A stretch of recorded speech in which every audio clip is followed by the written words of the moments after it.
بسم اللہ الرحمن الرحیم۔ السلام علیکم ورحمۃ اللہ وبرکاتہ۔ معزز سامعین، ذکر ہو رہا تھا آپ صلی اللہ علیہ وسلم کے ساتھ کفار کی گستاخیوں کا۔ اس سلسلے میں ابو جہل کا تو کہنا ہی کیا کہ اس نے آپ صلی اللہ علیہ وسلم کو اللہ کی راہ سے روکنے کا بیڑا اٹھا رکھا تھا۔ وہ نبی صلی اللہ علیہ وسلم کو اپنی باتوں سے اذیت پہنچاتا، نماز سے روکتا اور اپنی حرکتوں پر فخر و تکبر کرتا تھا۔ ایک روز نبی صلی اللہ علیہ وسلم کو نماز پڑھتے ہوئے دیکھ لیا تو سختی پر اتر آیا اور دھمکیاں دینے لگا۔ بالآخر رسول اللہ صلی اللہ علیہ وسلم نے اسے ڈانٹ دیا اور گلے کے پاس سے کپڑا پکڑ کر جھنجھوڑتے ہوئے فرمایا، اولا لک فاولا ثم اولا لک فاولا، یعنی تیرے لیے خرابی در خرابی ہے، پھر تیرے لیے خرابی در خرابی ہے۔ اس نے کہا، محمد مجھے دھمکیاں دے رہے ہو؟ واللہ تم اور تمہارا رب میرا کچھ نہیں بگاڑ سکتے، معاذ اللہ۔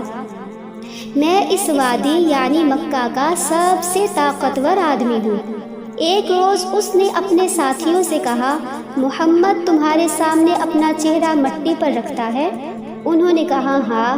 اس نے کہا، لات و عزا کی قسم، اگر میں نے اسے دیکھ لیا تو اس کی گردن رون دوں گا اور اس کا چہرہ مٹی میں رگڑ دوں گا، نعوذ باللہ۔ اس کے بعد اس نے رسول اللہ صلی اللہ علیہ وسلم کو نماز پڑھتے دیکھ لیا اور اس گمان میں چلا کہ آپ صلی اللہ علیہ وسلم کی گردن روندے گا، نعوذ باللہ۔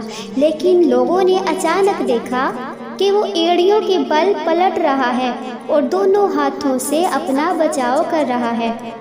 لوگوں نے پوچھا، ابو الحکم تمہیں کیا ہوا؟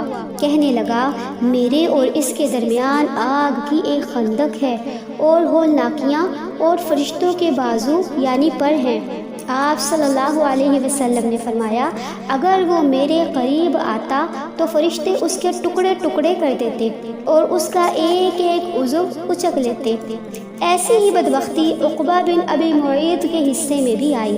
ایک بار رسول اللہ صلی اللہ علیہ وسلم بیت اللہ کے پاس نماز پڑھ رہے تھے اور ابو جہل اور اس کے ساتھی بھی بیٹھے تھے۔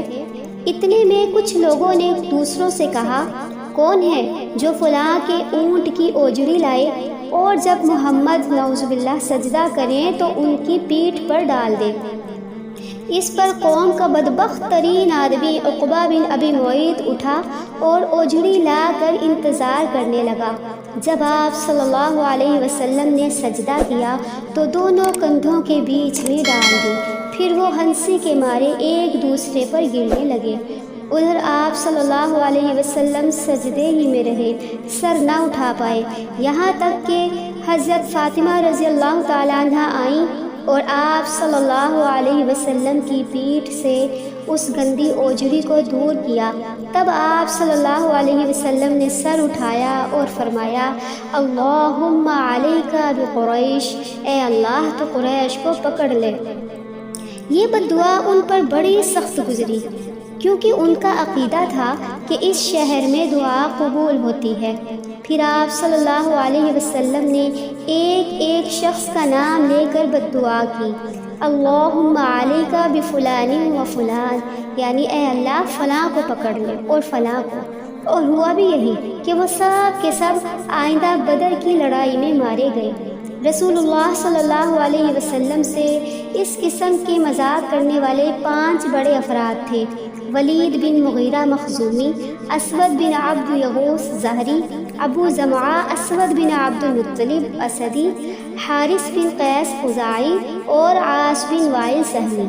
ان کے بارے میں اللہ تعالیٰ نے رسول اللہ صلی اللہ علیہ وسلم کو بتایا کہ ان کے شر سے بچاؤ کے لیے تنہا اللہ آپ کو کفایت کرے گا۔ پھر ان میں سے ہر ایک پر ایسی بلا نازل کی جو عبرت و نصیحت سے بھرپور تھی۔ چنانچہ ولید بن مغیرہ کو چند سال پہلے سے تیر کی ایک خراش لگی ہوئی تھی جو بالکل معمولی تھی، مگر جبرائیل علیہ السلام نے اس خراش کے نشان کی طرف اشارہ کر دیا تو وہ پھوٹ پڑی اور کئی سال شدید تکلیف پہنچانے کے بعد جان لیوا ثابت ہوئی۔ اسی طرح اسود بن عبد یغوث کے سر کی طرف حضرت جبرائیل علیہ السلام نے اشارہ کیا تو اس کو پھوڑے نکل آئے اور انہی پھوڑوں سے اس کی موت واقع ہو گئی۔ کہا جاتا ہے کہ اسے لو لگ گئی تھی۔ یہ بھی کہا جاتا ہے کہ جبرائیل علیہ السلام نے اس کے پیٹ کی طرف اشارہ کیا تھا، جس سے اسے استسقاء کی بیماری ہو گئی اور پیٹ اس قدر پھول گیا کہ بالآخر وہ اسی سے مر گیا۔ اسود بن عبد المطلب نے جب رسول اللہ صلی اللہ علیہ وسلم کو اذیتیں پہنچا کر بہت تنگ کر دیا تو آپ صلی اللہ علیہ وسلم نے بد دعا کی، اللہم اعمی بصرہ واثقلہ ولدہ، اے اللہ اس کی نگاہ چھین لے اور اسے لڑکے سے محروم کر دے۔ چنانچہ حضرت جبرائیل علیہ السلام تشریف لائے اور اس کے چہرے پر کانٹے دار پتے یا ڈالی سے مارا تو اس کی نگاہ جاتی رہی۔ پھر اس کے لڑکے کو مارا تو وہ مر گیا۔ عاص بن وائل ایک کانٹے دار درخت پر بیٹھ گیا، اس کا کانٹا پاؤں کے تلوے میں چبھ گیا، اس کا زہر سر تک دوڑ گیا، یہاں تک کہ وہ اسی زہر سے مر گیا۔